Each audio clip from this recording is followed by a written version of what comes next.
స్పీచ్ని కూడా తగ్గిస్తున్నటువంటి గౌరవనీయులైనటువంటి వేదిక మీద ఉన్నటువంటి అగ్రద మహారాజులకు రైతుల బాధలు తీరాలని, బతుకులు మారాలని, కష్టాలు పోవాలని, కన్నీళ్లు ఆగాలని రైతు పోరు యాత్రని ప్రారంభమయ్యింది. అన్నా ఓ రైతన్నా, నీకున్నవి అప్పులు, నీకున్నవి అవమానాలు, నీ కన్నీళ్లతో కష్టాలు పోవు, ఆత్మహత్యలు నీకు పరిష్కారం కాదు, రా కలసిరా కదలిరా, దండు వడదాం, ఈ రైతు వ్యతిరేక ప్రభుత్వం మీద దండయాత్ర చేద్దామని పోరుయాత్ర ప్రారంభమైంది. రేవంత్ రెడ్డి గారు పాదయాత్ర చేస్తుంటే పెద్ద నేతలందరూ కూడా తరలి వస్తుంటే టీఆర్ఎస్ నేతలు మాట్లాడుతూ అదో రాజకీయ యాత్ర అని. అరే ఓ సన్నాసులారా, మిషన్ కాకతీయుల కమిషన్లు అడుగుతలేడు, మీ కొడుకు వాటర్ గిడ్లలో వాటాలు అడుగుతలేడు, మీ కూతురు బతుకమ్మ బడ్జెట్లో భాగం అడుగుతలేడు, రైతుల రుణమాఫీ అడగడానికి వచ్చిందని సందర్భంగా నేను మనవి చేస్తున్నా. రైతు అప్పుల పుట్టి అప్పుల పెరిగి అప్పుల పడిపోతుంటే కోటి విద్యలు కూడు కొరికే కూడు పెట్టిన వాడు కాటికే అనేటువంటి దౌర్భాగ్య పరిస్థితి ఉంది ఈ రాష్ట్రంలో. రైతులకు రాత్రి లేదు, పగలు లేదు, చలి లేదు, ఎండ లేదు, మబ్బు లేదు, మసక లేదు, విశ్రమించే వీలు లేదు, కరువు కూరలు, వడగళ్ల వాన, కల్తీ విత్తనాలు, కల్తీ మందులు దళారుల దాసే సమాధానం అవుతుంది. కళ్ళంలో గింజల్లో, పల్లెంలో మెతుకుల్లో, ముళ్ళు గర్రతో ముల్లోకాలెళ్ళే రైతు ముష్టెత్తుకుంటున్నటువంటి పరిస్థితి మీద తిరగబడడానికి వచ్చాడని ఈ సందర్భంగా మనం చేస్తున్నాం. తెలంగాణ రాష్ట్రం వస్తే రైతు రాజ్యం వస్తాయనుకుంటే ఇవాళ రాబందుల రాజ్యం వచ్చింది. అలా మచ్చర్పాయలు మన కేసీఆర్ మీటింగ్లకు వచ్చి వ్యవసాయానికి, రైతు సంక్షేమానికి సంబంధించి అద్భుతమైన ప్రణాళిక ఉందని ఆశల పల్లకెక్కించి అధికార పీటకెక్కి ఇవాళ రైతులను బలిపీఠం ఎక్కిస్తున్నాడు. ఒక దిక్కు ప్రకృతి సహకరించడం లేదు, కేసీఆర్ కనకరించడం లేదు, రైతుల పరిస్థితి పేరం మీద నుంచి పొయ్యిలో పడ్డట్టున్నటువంటి పరిస్థితి ఉంది. ఇవాళ ఇటువంటి పరిస్థితి వల్ల కేసీఆర్ గారు రైతుల గురించి విస్మరిస్తుంటే, పోరాటానికి సిద్ధమైతే ఎదురు దాడి చేసేటువంటి ప్రయత్నం చేస్తుండ్రు. 2.5 సంవత్సరాల పరిపాలనలో కేసీఆర్ హామీలను విస్మరించి రుణమాఫీ చేయడం వల్ల పత్తి రైతుల పాడలు, సన్నకారు రైతుల చావులు, కౌలు రైతుల కష్టాలు కాలుతున్నాయా లేదా అని సందర్భంగా నేను మాట్లాడుతున్నా.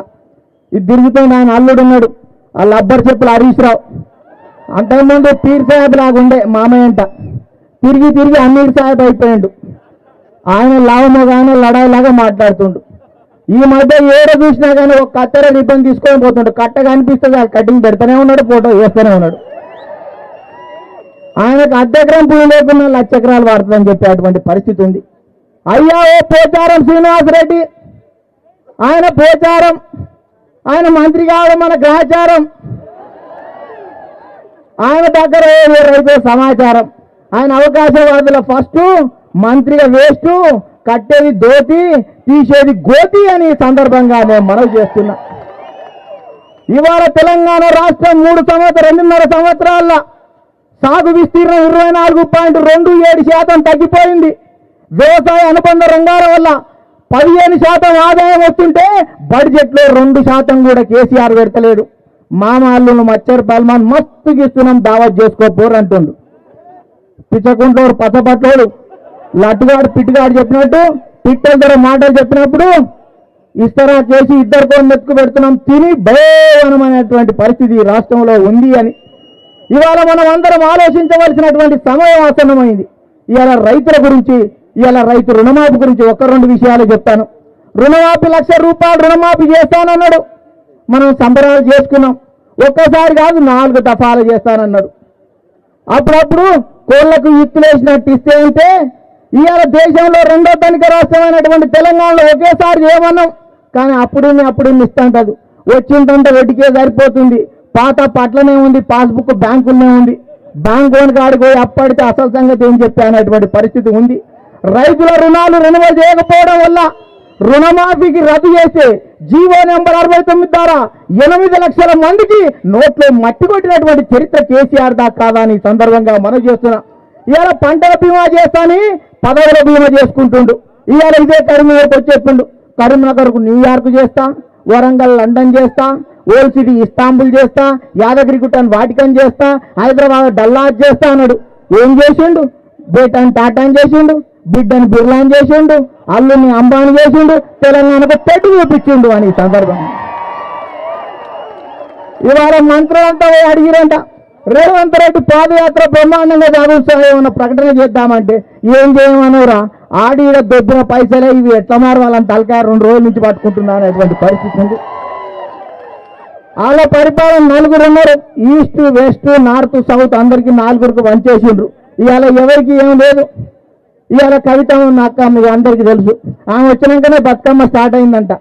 ఆమె ఇవాళ పరిస్థితి, ఆమె ఎంత గొప్ప అంటే ఫస్ట్ 10 లక్షలు తీసుకొని ఇటు ఆడింది కరీంనగర్ వరంగల్.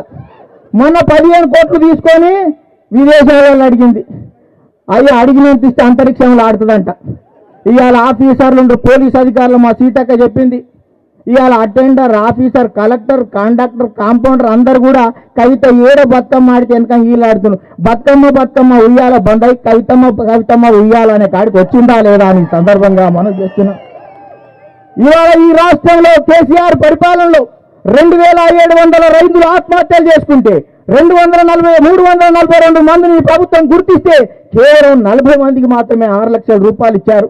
ఎందుకు ఆత్మహత్యలు తగ్గించి చూపిస్తున్నారంటే 6 లక్షల రూపాయలు ఇవ్వవలసి వస్తుందని. రైతుల మీద వేసినటువంటి కమిటీ ఇవాళ రైతులను తాగుబోతులుగా చిత్రీకరిస్తే ఇవాళ ప్రతిపక్షాలని ఆందోళన చేస్తుంటే గత ప్రభుత్వాలు కారణమంటాడు. అరే ఓ కేసీఆర్, గత ప్రభుత్వాలు ఏర్పాటు చేసిన ఐటీ ప్లాట్ఫామ్ మీద కంపెనీలు వస్తే నీ అయ్యే జాగిరా నువ్వెందుకని చెప్పుకుంటున్నావు అని సందర్భంగానే మనది. కంపెనీలు వస్తే నీవి ఇవాళ ఏమి రాక రైతులు చచ్చిపోతున్నాయి గత పాలకులు అని సందర్భంగానే మనం చేస్తున్నా. అందుకనే ఈ కేసీఆర్ కు నా టైం అయిపోయిందని అన్న చెప్తున్నాడు. లాస్ట్కి ఒకటి విషయం చెప్పేసాను.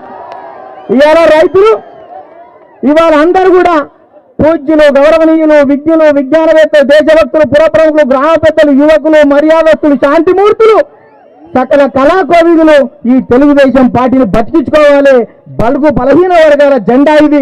కమ్మరి గుమ్మరి చాకలి మంగలి ఎరకలి మాల మారిగ వడ్డెర బల్జ లంబాల కోయ ముదిరాజ పెరిక మేరు కాపు వైద్య యాద ఒడ్రంగి నేతాజీతా కార్మిక కర్షక బడుగు బలహీన వర్గాల హక్కులు కాపాడేటువంటి పార్టీని కాపాడాలని ఈ సందర్భంగా మనం చేస్తూ ఒక చిన్న కథ చెప్తా. విజయన్నది ఇచ్చాగాలి. ఈ మధ్యనంటే దొంగతనం చేసేవాడు, రోజు దొంగతనం చేసేవాడు ఊర్లలో ఎట్టు తాడేసుకొని ఎక్కాలి కదా. ఈ చెట్టు గట్టి ఇంటి మీద తాడేసి తాడు మీద దొంగతనం చేసేది. ఈ మధ్య ఆడో సర్కస్కు పోయిందంట. ఆ పోరాడు తాడు మీద నడుస్తుంటే అమ్మ ఇటు బాగా నడుస్తున్నాడు, ఈయన కొనుక్కుంటే అయిపోతాడు అన్నింటిలో దోయొచ్చు అనుకుంటాంట. ఎంత అవుతారంటే 50,000 అయింది. ఆయన కొనుక్కున్నాడు. ఓ రాత్రి పోయిండు, ఓ ఇంటికి కొట్టేన వేసిండు, ఈడ చెట్టు కట్టిండు.